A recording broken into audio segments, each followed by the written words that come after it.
Assalamualaikum, nama saya Siti Aisyah Izzah binti Azhar daripada kelas CEH 2432A, manakala untuk kelas CTU 554 ialah 554 EH1. Sebelum kita mendalami tajuk pada hari ini, mari kita berkenalan sedikit tentang perkataan etika. Aristotle pernah berkata bahawa teori etika adalah kebaikan moral mempunyai hubungan yang sedikit dengan intelektual tetapi lebih kepada sifat atau personaliti. Di sini kita dapat lihat bahawa etika boleh didefinisikan sebagai teori tentang tingkah laku moral. Sebagai contoh, seorang yang beretika akan menerap nilai-nilai murni di dalam dirinya seperti adab sopan santun sesama manusia.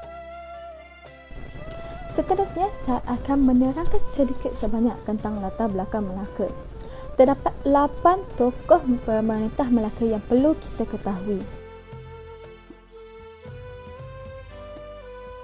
Yang pertama, Parameswara. Baginda merupakan putera Palembang yang dilahirkan pada tahun 1344. Baginda merupakan pengasas negeri Melaka. Bagaimana Baginda memilih tapak kerajaan Melaka? Baginda memilih tapak kerajaan Melaka seperti di tempat di mana anjing buruan Baginda telah ditendang oleh seekor pelanduk putih. Peristiwa ini mengejutkan Baginda dan Baginda berasa bahawa tempat itu merupakan tempat yang strategi untuk membina sebuah kerajaan. Bagaimana pula dengan nama Melaka? Nama Melaka dipilih sempena nama pohon yang disandar oleh Baginda semasa Baginda menyaksikan peristiwa tersebut. Pohon itu merupakan pohon Melaka. Yang kedua, Sultan Megat Iskandar Shah. Baginda merupakan putera kepada Parameswara. Selepas kematian ayahndanya, Baginda menguasai tahta sebagai pemerintah Melaka yang seterusnya. Melaka semakin hari semakin berkembang dengan pelbagai penemuan seperti 2 biji lubang biji timah di bahagian utara Melaka semasa di bawah pemerintahan Baginda. Baginda juga mempunyai hubungan yang rapat dengan kerajaan Cina. Sebagai buktinya, kerajaan Cina membantu Melaka semasa serangan kerajaan Siam ke atas Melaka. Yang ketiga, Sultan Muhammad Shah. Baginda merupakan putera kepada Sultan Megat Iskandar Shah. Baginda lebih dikenali sebagai Raja Tengah atau Radin Tengah. Semasa pemerintahan Baginda, datanglah seorang tokoh agama iaitu Said Abdul Aziz ke Melaka untuk menyebarkan agama Islam. Agama Islam diterima dengan tangan terbuka oleh penduduk Melaka dan pemerintah. Baginda akhirnya memeluk Islam dan menukarkan nama Baginda kepada Sultan Muhammad Shah. Baginda juga banyak membuat perubahan semasa pemerintahan Baginda seperti memperkenalkan adat istiadat serta larangan terhadap darjat diraja. Yang keempat, Sultan Abdul Said. Semasa pemerintahan Baginda, Baginda tidak mempunyai sebarang kuasa terhadap Melaka kerana kuasa Baginda diambil oleh Sultan Raja Rokan. Baginda hanyalah seperti sebuah boneka. Siapakah Raja Rokan? Raja Rokan merupakan sepupu ibunda Sultan Abu Said. Raja Kasim yang merupakan adik-beradik kepada Sultan Abu Said telah diusir keluar dari istana oleh Raja Rokan bersama keluarganya. Raja Rokan dibenci oleh semua penduduk di Melaka. Tidak lama kemudian, Raja Kasim dan Seri Narun Raja merancang untuk mengalahkan Raja Rokan, akan tetapi serangan tersebut menjadi satu tragedi yang tidak disangka, di mana Raja Rokan yang ditikam oleh penyerang dengan pantasnya menikah Sultan Abu Said yang berada di sampingnya. Hal ini telah meragut nyawa Raja Rokan dan Sultan Abu Said. Yang kelima, Sultan Muzaffar Shah. Raja Kasim telah dilantik sebagai pemerintah kelima setelah kemangkatan Sultan Abu Said. Baginda melaksanakan semula adat istiadat dan larangan yang diperkenalkan oleh ayahndanya iaitu Sultan Muhammad Shah. Pada tahun 1445, Emperor Ayutthaya di bawah pemerintahan Sultan Nizamuddin di Kedah telah melancarkan satu serangan melalui jalan darat ke atas Melaka. Walau bagaimanapun, Tun Perak merupakan seorang yang bijaksana. Dengan pantas beliau mengetuai angkatan tentera dari Kelang ke Melaka untuk mematahkan serangan tersebut. Maka Tun Perak berjaya mematahkan serangan tersebut. Tetapi hal ini telah mencetuskan ketegangan antara Bendahara Tun Ali.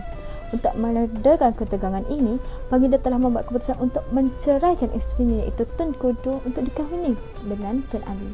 Maka selesailah ketegangan tersebut. Tidak lama kemudian, Tun Perak telah dilantik dan diberi gelaran sebagai Paduka Raja pada tahun 1456. Yang keenam, Sultan Mansur Shah. Baginda merupakan putera kepada Sultan Muzaffar Shah. Semasa pemerintahan baginda telah menghantar sebuah angkatan yang terdiri daripada 200 buah kapal yang diketuai oleh Tun Perak bersama Tun Hamzah Datuk Bongkok. Pemerintahan pasukan tentera dan pegawai-pegawai tentera yang lain ke pulau untuk menaluki kawasan tersebut yang merupakan di bawah pemerintahan Kerajaan Siam. Dalam peperangan tersebut, Melaka berjaya menaluki Perak atau pada zaman sekarang dikenali sebagai Pahang. Sultan Mansur Shah melantik 9 pemuda yang terkenal dengan keberanian mereka menjadi pegawai baginda. Mereka merupakan tokoh yang sangat terkenal di Malaysia, iaitu Hang Tuah, Hang Jebat, Hang Kasturi, Hang Lekir, Hang Likiu, Hang Ali, Hang Iskandar, Hang Hasan dan Hang Hussein. Yang ketujuh, Sultan Alauddin Riayat Shah. Baginda merupakan putera kepada Sultan Mansur Shah. Baginda lebih dikenali sebagai Sultan Alauddin Riayat Shah. Baginda ditabarkan pada usia yang sangat muda, tetapi baginda mempunyai keberanian dan kekuatan yang tidak semua orang ada. Semasa pemerintahan baginda, terdapat banyak aduan tentang perompakan dan kecurian di Melaka, sehingga baginda mengambil tindakan dengan menangkap dan menghukum pesalah demi keamanan rakyat Melaka. Yang terakhir, iaitu yang ke-8, Sultan Mahmud Shah. Baginda merupakan putera kepada Sultan Alauddin Riayat Shah. Semasa Melaka di bawah pemerintahan baginda, Melaka telah diletak di bawah pentadbiran Tun Perak dengan bantuan pembesar-pembesar Melaka kerana usia Sultan Mahmud Shah sangat muda. Tidak lama kemudian, Melaka telah kehilangan seorang laksamana yang hebat, iaitu Laksamana Hang Tuah. Pada tahun 1509, tentera Portugis telah mengendarat di pelabuhan Melaka dengan 5 buah kapal yang besar diketuai oleh Diego Lopes de Sequeira. Serangan Portugis merupakan salah satu punca kejatuhan Kesultanan Melayu Melaka. Assalamualaikum warahmatullahi wabarakatuh. Nama saya Imran Faiz bin Ahmad Rusdi. Kita akan teruskan dengan perbincangan kita, iaitu peranan Melaka dan Selatnya dalam pembentukan etika dan peradaban Melayu dan Islam. Peranan-peranannya adalah pembentukan Empayar Melaka itu sendiri, pusat penyebaran agama Islam dan pusat dagangan yang berjaya dan pengurusan negara yang sistematik. Ini adalah peranan-peranan yang banyak mempengaruhi etika orang-orang Melayu kita di Melaka dan juga cara penyebaran Islam. Yang pertama sekali adalah pembentukan Empayar Melaka sendiri. Iaitu seperti mana kita tahu ada 3 cara. Iaitu yang pertama adalah penaklukan. Yang seterusnya adalah perkahwinan antara putera raja ataupun sultan itu sendiri berkahwin dengan mana-mana puteri ataupun putera raja di negara lain. Seterusnya adalah kerajaan naungan. Kerajaan naungan seperti mana kita tahu, seperti di Riau ataupun Jambi, yang meminta mereka berada di bawah naungan Melaka. Seterusnya adalah cara perkembangan Islam di Asia Tenggara. Iaitu yang pertama sekali, seperti mana kita tahu orang-orang Melayu sangat taat pada pemerintahnya dan akan mengikuti apa sahaja agama yang dianuti oleh perintah pemerintahnya. Iaitu apabila awal abad ke-15, iaitu Raja Parameswara menukar agamanya ataupun menukar status agamanya sebagai agama Islam. Dengan itu banyak rakyat-rakyat Melaka terus memeluk Islam kerana pemerintahnya. Dan seterusnya adalah dengan cara perdagangan. Perdagangan iaitu daripada pedagang-pedagang Arab ataupun India yang datang ke tanah Melayu dan datang ke tanah Melaka dan menyebarkan agama Islam, menceritakan apa maksud Islam. Dan seterusnya apabila Islam dijadikan agama yang rasmi di Melaka, maka Sultan Muzaffar Shah telah menugaskan ulama' dan muballigh dari tanah Arab atau India ke seluruh pelosok Melaka untuk menyebarkan Islam. Dan yang keempat adalah perluasan kuasa. Dan seterusnya kita akan tengok pada pusat dagangan yang berjaya yang banyak mempengaruhi etika orang Melayu ataupun etika kerja kerajaan Melayu. Iaitu yang pertama sekali adalah kedudukan Melaka yang strategik, di mana kita lihat pada gambar. Jikalau kita dapat melihat Melaka berada di tengah-tengah antara lautan Hindi dan juga lautan Cina Selatan. Maka disebabkan mereka berada di tengah, ia merupakan pusat pengumpulan dan pengedaran pelbagai barang yang terutama sekali rempah ratus dan juga barang-barang tembaga. Seterusnya dan terakhir sekali adalah pengurusan negara yang sistematik.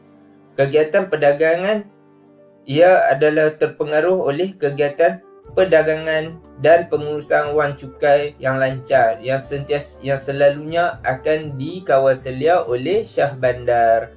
Dan terakhir sekali adalah matang wang yang digunakan oleh Melaka pada zaman pemerintahan Sultan Muzaffar Shah. Maka dengan itu perkara-perkara ini telah melonjakkan lagi etika kerja ataupun menunjukkan bahawa pembentukan etika dan kerajaan Islam di Bandar Melaka.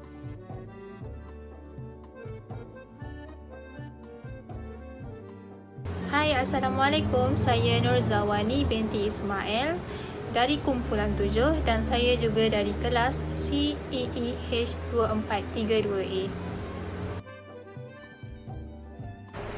Kejayaan dalam pembentukan Melaka telah memberi kesan yang sangat mendalam dalam etika dan peradaban masyarakat Melayu sehinggalah ke hari ini. Oleh kerana kedudukan geografi Melaka yang strategik di mana ia terletak di pertengahan laluan perdagangan antara timur dan barat, menjadikan Melaka sebagai sebuah pusat perlabuhan atau persinggahan oleh pedagang di pelosok dunia. Antaranya ialah Arab, Parsi, India, Cina dan juga Kepulauan Melayu. Malahan pelabuhan Melaka juga terlindung daripada tiupan angin monsun barat daya dan timur laut yang membolehkan kapal-kapal pedagang berlabuh dengan selamat sehingga musim tersebut reda. Pelabuhan dan persinggahan ini kadang-kala menjadi persinggahan sementara dan ada juga kekal kerana ada di antara mereka yang berkahwin dengan penduduk tempatan dan menjadi penduduk tetap. Melaka juga tidak hanya menjadi persinggahan, malahan ia juga menjadi tempat ataupun pusat untuk menjual beli dan pertukaran barang seperti rempah ratus, kayu cendana, kapur barus dan sebagainya.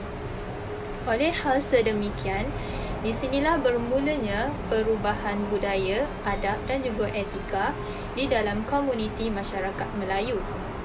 Perubahan paling besar berlaku apabila agama Islam mula diperkenalkan di tanah Melayu.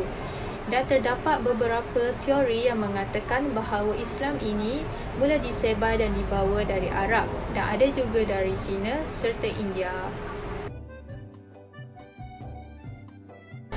Jadi antara kesan-kesan yang ketara yang dapat kita lihat adalah dari segi kepercayaan, sistem pemerintahan, pendidikan, ekonomi dan juga politik. Tapi di sini saya hanya menghuraikan 3 kesan sahaja, iaitu pendidikan, pemerintahan dan juga kepercayaan. Pertama sekali, mari kita lihat pada segi kepercayaan. Bagaimana ia telah memberi perubahan dari segi akhlak dan akidah kepada seluruh masyarakat Melayu. Sebelum ini, masyarakat Melayu sering mengamalkan kepercayaan animisme dan juga Hindu-Buddha. Animisme ni adalah kepercayaan yang berkaitan dengan sesuatu perkara gaib, manakala agama Hindu-Buddha pula adalah agama yang banyak mengamalkan upacara dan bersembahyang kepada pelbagai dewa-dewi dan menganggap dewa-dewi ini sebagai penjelmaan untuk satu ruh agung. Namun, setelah Melaka menjadi sebuah pusat pelabuhan yang berkembang pesat, agama Islam terus disebarkan dan diperluaskan oleh pedagang yang berlabur di Melaka. Tetapi terdapat pelbagai teori seperti yang saya katakan tadi, terdapat pelbagai teori bahawa agama Islam ni disebarkan melalui perdagangan Arab, Cina dan India. Agama Islam mula dianut oleh masyarakat Melayu setelah pemerintah Melaka itu sendiri menganut dan mengamalkan agama Islam. Maka Islam terus tersebar di tanah Melayu dan kepercayaan orang Melayu juga berubah kepada mempercayai Tuhan yang Maha Esa, Nabi-Nabi, Rasul-Rasul, Malaikat dan Al-Quran serta melakukan 5 rukun iman. Malahan, mereka juga menyambut perayaan dan hari-hari kebesaran Islam yang masih dikekalkan dan dilanjutkan hingga ke hari ini dan memberi impak positif serta membentuk etika baharu di dalam komuniti masyarakat Melayu. Contoh yang kita dapat lihat adalah pada Hari Raya Aidilfitri, ziarah menziarahi, menyambut tetamu dan amalan memberi duit raya telah menjadi perkara yang wajib bagi seluruh masyarakat Melayu. Seterusnya, dari segi sistem pemerintahan pula, pada awalnya pemerintahan Melaka dipengaruhi oleh pemerintahan yang berdasarkan kepercayaan Hindu-Buddha. Kerana menurut sejarawan, para Meswara yang merupakan keturunan Diraja Sriwijaya merupakan seorang penganut agama Hindu-Buddha. Pada ketika itu, raja merupakan jawatan yang tertinggi dan dianggap sebagai Tuhan yang wajib disembah kerana menurut kepercayaan Hindu-Buddha, raja mempunyai kuasa yang mutlak. Malahan, mereka juga mengamalkan sistem kasta yang membezakan golongan atasan dan bawahan. Sistem ini telah membawa kepada ketidakadilan dan penindasan kepada golongan bawahan. Namun setelah pemerintah Melaka iaitu para Meswara memeluk agama Islam, sistem pemerintahan Melaka telah berubah di mana gelaran raja bertukar menjadi sultan dan sultan perlu dihormati dan tidak boleh disembah, hanya perlu ditaati dengan syarat yang tertentu. Sultan juga merupakan khalifah Allah Subhanahu Wa Taala dan menjadi ketua agama. Jurang perbezaan juga telah dihapuskan di mana semua golongan mendapat keadilan. Seterusnya, pendidikan pula. Pada awalnya, tidak semua golongan mendapat pendidikan sehingga melahirkan ramai golongan yang buta huruf. Pada ketika itu, terdapat 2 jenis pendidikan iaitu formal dan tidak formal. Pendidikan formal ni ialah pendidikan untuk golongan atasan sahaja, manakala tidak formal adalah pendidikan yang sering diamalkan dan dipelajari di rumah sahaja, di mana mereka mempelajari tentang ilmu pekerjaan seharian. Setelah Islam muncul, semua golongan mendapat pendidikan yang sama rata. Pendidikan formal telah berubah menjadi pendidikan yang diajar di madrasah, masjid, surau dan pondok yang sebelum ini bertempat di istana. Manakala pendidikan tidak formal pula seperti mengaji Al-Quran, mempelajari tentang solat-solat dan hal-hal yang berkaitan dengan agama. Assalamualaikum warahmatullahi wabarakatuh. Nama saya Nur Ain Fatihah binti Mat Zaki dari kelas CE H2432A. Dalam video pembintangan ini, saya akan menerangkan sedikit tentang cabaran yang dihadapi oleh Melaka dalam membangunkan etika serta peradabannya. Cabaran pertama yang dihadapi oleh Melaka datang daripada kelemahan pemimpinnya sendiri. Kelemahan dari segi kepimpinan ini bermula semasa pemerintahan Sultan Mahmud Shah, di mana beberapa siri hukuman bunuh telah dilaksanakan oleh baginda Sultan Mahmud tanpa usul periksa. Antara mangsa kepada hukuman bunuh ini termasuklah seorang bendahara kerajaan yang dikenali sebagai Bendahara Tun Mutahir. Peristiwa pembunuhan Tun Mutahir ini bermula dengan dendam Sultan Mahmud Shah terhadap Tun Mutahir kerana Tun Mutahir tidak mengizinkan baginda untuk mengahwini putrinya yang bernama Tun Fatimah. Selepas daripada kejadian itu, Tun Muntahi kemudiannya difitnah oleh Raja Mendalia yang telah menyebabkan dendam Sultan Mahmud terhadap Tun Muntahi semakin berkobar-kobar. Raja Mendalia telah menyampaikan fitnah tersebut kepada orang kuat Sultan Mahmud iaitu Laksamana Khaja Hassan dengan mengatakan bahawa Bendahara Tun Muntahi ingin mendahaka kepada Sultan Mahmud dan mempunyai niat untuk merampas tahta baginda. Malah, Raja Mendalia juga telah bertindak merasuah Laksamana Khaja Hassan dengan memberikan hadiah. Lalu Laksamana Khaja Hassan pun bertindak menyampaikan fitnah itu kepada baginda Sultan menyebabkan dendam lama baginda terhadap Tun Muntahi kembali berkobar.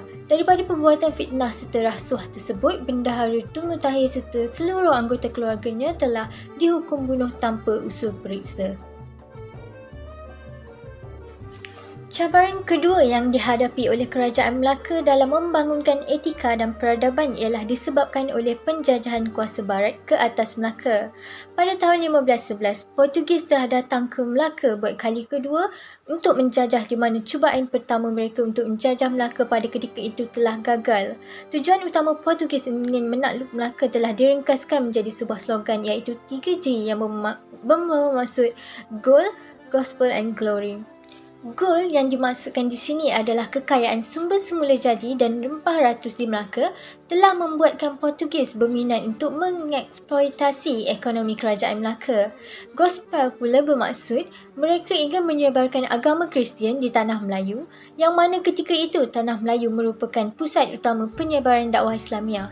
Dan akhir sekali, Glory, di mana Portugis juga mahu meluaskan kuasa mereka ke timur kerana pada zaman itu kebanyakan kuasa barat seperti Perancis, British dan Belanda telah banyak menjajah kawasan di bahagian timur. Antara beberapa kesan yang dapat kita lihat daripada penjajahan Portugis ke atas Melaka dari segi etika dan peradaban adalah lahirnya masyarakat Serani, wujudnya kota Air Formosa serta peninggalan muzik dan tarian Portugis. Pada tahun 1641, Melaka kemudiannya telah dirampas oleh Belanda daripada tangan Portugis dengan bantuan daripada orang Melayu. Namun, penjajahan Belanda ke atas Melaka tidak meninggalkan kesan yang begitu ketara dari segi etika dan peradaban. Walau bagaimanapun, satu-satunya pengaruh Belanda ke atas kota Melaka dapat kita lihat daripada seni bina bangunan Stadthaus. Sebagai contoh, di dalam bangunan ini terdapat beberapa ruang yang menempatkan pejabat dan ruang tidur untuk Gubernur Belanda. Bagi ruang pejabat, terdapat hiasan ukiran kayu yang bermotifkan bunga di bahagian siling bilik tersebut. Namun, bagi ruangan bilik tidur pula terdapat lukisan mitologi Cina pada dindingnya. Sebagai kesimpulan, memetik sebuah ayat yang dikarang oleh Abdul Latif Abu Bakar di dalam bukunya Sejarah di Selat Melaka, iaitu Melaka sungguh pun keris saktinya hilang lenyap entah ke mana, tetapi semerbak harumnya masih mewangi. Jejak wira dan pahlawannya yang pergi dituruti generasinya yang terus berbakti. Ayat ini menyatakan bahawa walaupun Melaka telah jatuh ke tangan Portugis serta Belanda, namun semangat juang yang tinggi menjadi pembakar semangat kepada pejuang-pejuang kaum Melayu untuk bangkit selepas itu, menentang penjajah seterusnya bagi mendapatkan semula kemerdekaan. Oleh itu, dengan izin Allah Subhanahu Wa Taala pada 31 Ogos 1957, tepat jam 9.30 pagi, pengisytiharaan kemerdekaan Persekutuan Tanah Melayu telah dibuat oleh Tunku Abdul Rahman Putra Al-Hajj, menandakan Persekutuan Tanah Melayu telah menjadi sebuah negara yang merdeka dan berdaulat.